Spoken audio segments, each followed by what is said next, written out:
বাহাদুর পল্লীর মীনাক্ষী প্রত্যেক গ্রামে গ্রামে ঘুরে ঘুরে সবজি বিক্রি করত। সবজি বিক্রি করে যা টাকা হতো সে কিছু টাকা নিজের কাছে রাখতো, আর বাকি টাকা তার ছেলে সুধীরকে পাঠিয়ে দিত, যে শহরে পড়াশোনা করছিল। একদিন সে বাড়ির বাইরে কাঠের উনুনেতে রান্না করছিল। তখনই তার প্রতিবেশী পার্বতী এসে তার কাছে বলল, 250 গ্রাম টমেটো দাও তো দিদি। তোমরা তো বাড়িতে 3 জন, 250 গ্রাম টমেটো তো তোমাদের কম পড়বে। তুমি এটা জেনে বলছো কি না জেনে বলছো আমি সেটা জানি না। আমরা লোকেদের চোখের সামনে 3 জন, কিন্তু ঘরের ভেতরে 2 জন।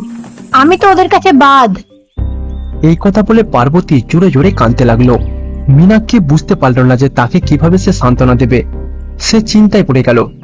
তারপর সে কোনো কথা না বলে পার্বতীর দিকে সে সহানুভূতি ভাবে তাকালো। কেঁদে না পার্বতী, যাকে আমরা নিজের মনে করি তার সামনে মন খুলে কান্নাকাটি করলে মনটা একটু হালকা হয়। পার্বতী কিছুক্ষণ পরে তার কান্নাটাকে বন্ধ করলো। বেশি স্বপ্ন দেখো না দিদি।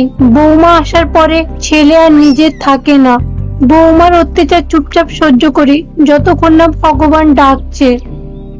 আমরা যেটা ভাবি যদি সেরকমই হতো তাহলে ভগবানের কি দরকার ছিল বলো? ভগবান তো আছে, যখন মনে আমরা কাঁদি ভগবান মনে খুশি হয়। এটা আমি আমার মনের কথা বলছি।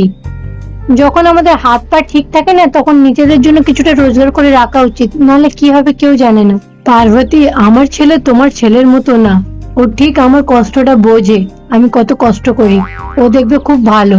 পার্বতী কোনো কথা না বলে 250 গ্রাম টমেটো নিল আর ওখান থেকে চলে গেল। তারপর মীনাক্ষীও রান্না করতে চলে গেল। মীনাক্ষীর এইভাবেই দিন কাটছিল। সবজি বিক্রি করে যে টাকা পেত সে তার ছেলে সুধীরকে ইমানদারের সাথে পাঠিয়ে দিত। কিন্তু সুধীর সেই টাকাগুলোকে নিজের পড়াশোনার জন্য না খরচা করে তার প্রেমিকার পিছনে উড়াতো। তাকে নিয়ে শপিং করতো, সিনেমা দেখতো। সে তার গার্লফ্রেন্ড কীর্তির পিছনে কুকুরের মতো ঘুরতো। কীর্তি, আমি তোমাকে কিছু বলতে চাই। বলো না সুধীর, কি বলবে? আমি তো খুবই এক্সাইটেড, অপেক্ষা করছি। চলো কীর্তি, আজকে বিয়ে করে ফেলি। নিশ্চয়ই সুধীর, কিন্তু আমার কিছু শর্ত আছে। যদি তুমি রাজি থাকো তাহলে আমিও রাজি আছি। দেখো কীর্তি, আমি তোমাকে বিয়ে করার জন্য তোমার সমস্ত শর্ততে রাজি আছি। তার মানে তুমি সব শর্ত মানতে রাজি আছো? তাহলে বলো তোমার বাড়িতে কবে যাব? তারপর সুধীর একদিন কীর্তিকে বিয়ে করে বাড়ি ফিরল। তারা দুজন গলাতে ফুলের মালা পরে তার মায়ের সামনে দাঁড়ালো।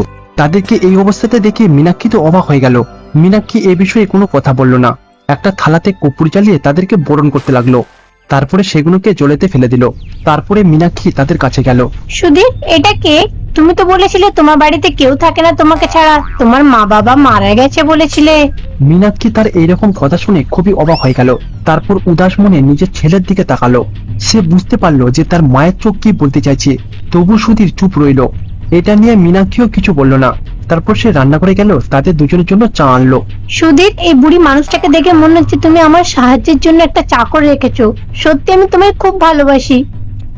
মীনাক্ষী যখন এই কথাটা শুনলো সে ভাবতে লাগলো যে তার বৌমা তাকে বাড়ির চাকর ভাবলো। এটা শুনেই তার পা থেকে মাটি সরে যেতে লাগলো। সে খুবই দুঃখ পেল আর উনুনের সামনে হাও হাও করে কাঁদতে লাগলো।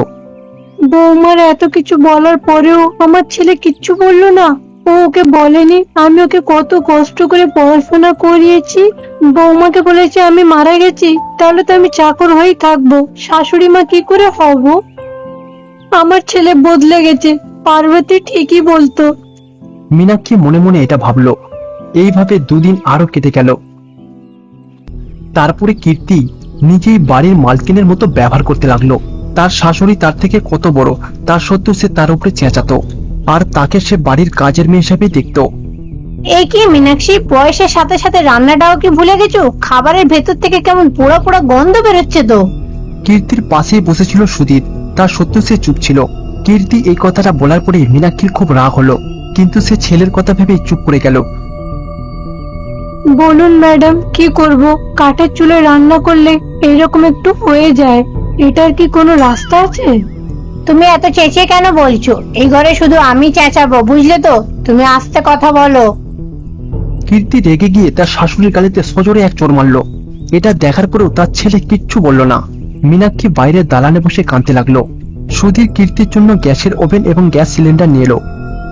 আর হ্যাঁ, আর একটা টেবিল ফ্যানও নিয়ে এসেছিল। বৌমা যা বলতো তার ছেলের সঙ্গে সঙ্গে সেটা করে দিত। মীনাক্ষী তার বৌমার কথাতে মেশিনের মতো কাজ করতে তার একদমই ভালো লাগছিল না, যার কারণে মীনাক্ষী তার বৌমাকে ঘৃণা করতে লাগলো। সেই দিনের পর থেকে মীনাক্ষী বদলা নেবার সিদ্ধান্ত নিল। সেই জন্য মীনাক্ষী একটা সুযোগের অপেক্ষা করছিল। সবজি বিক্রি করে যে টাকাগুলো দিন দিন এত কম হয়ে যাচ্ছে কেন? তুমি কি করছো? তুমি কি টাকাগুলো চুরি করছো? ম্যাডাম, আমি টাকাগুলো চুরি করে কি করব? আমার একমাত্র ছেলে ছিল, সেও আমাকে জীবিত অবস্থায় মেরে ফেলেছে। তাহলে আমি এখন কার জন্য চুরি করব বলুন? এইভাবেই দিন কাটছিল। রাত দিন শুধু মীনাক্ষী চিন্তা করত কিভাবে বদলা নেবে। সে চিন্তা করতো সে কিভাবে বাড়ি থেকে তাড়াবে। রাত দিন শুধুমাত্র সে তার বৌমাকে তাড়ানোর পরিকল্পনা করত। কিন্তু একদিন মীনাক্ষী যেটা ভাবেনি সেটাই হলো। কীর্তি তার শাশুড়ির কাছে এসে শাশুড়িকে একটা সুযোগ করে দিল। মীনাক্ষী, আমি সবসময় ঘরেই বসে থাকি, তুমি আমাকে এমন জায়গায় নিয়ে চলো তো যেটা খুবই সুন্দর, আমি সেখানে ঘুরতে চাই। মীনাক্ষী যখন তার বৌমার এই কথাটা শুনলো, সে নিজেকে খুবই ভাগ্যবতী মনে করলো। মীনাক্ষী মনে মনে ভাবলো এইবার তার বৌমা তার হাতেতেই মরবে। এইটা ভেবে সে মনে মনে অনেক খুশি হলো। মীনাক্ষী ভাবলো এই বিষয়টা যদি তার ছেলেকে বলে তার ছেলে কখনোই মানবে না। সেই জন্য সে একাই এই কাজটাকে সম্পূর্ণ করার সিদ্ধান্ত নিল। তারপর সে কীর্তিকে সঙ্গে নিয়ে বাইরে যাবার সিদ্ধান্ত নিল। তারপর মীনাক্ষী তার বৌমাকে নিয়ে পাহাড়ের উপরে গেল। ওখানে একটা গাছ ছিল, ওই গাছের তলাতে একটা বেঞ্চ ছিল। তারপর কীর্তি ওই বেঞ্চেতে বসলো এবং ঠান্ডা ঠান্ডা হাওয়ার অনুভূতি নিচ্ছিল।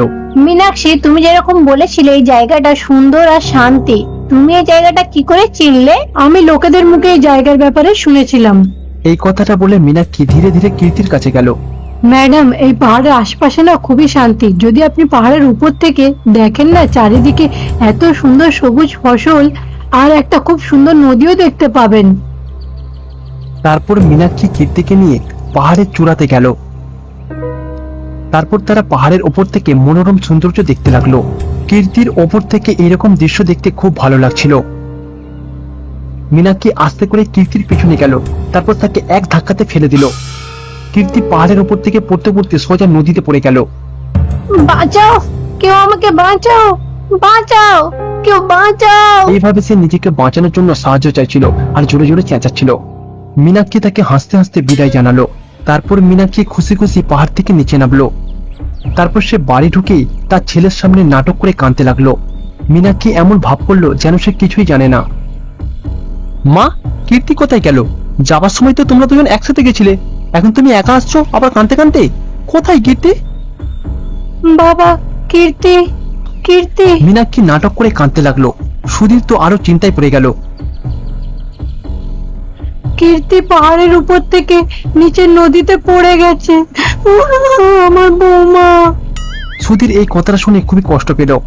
তারপরে তারা দুজন মা আর ছেলে কীর্তিকে স্মরণ করে রাত দিন কান্নাকাটি করত।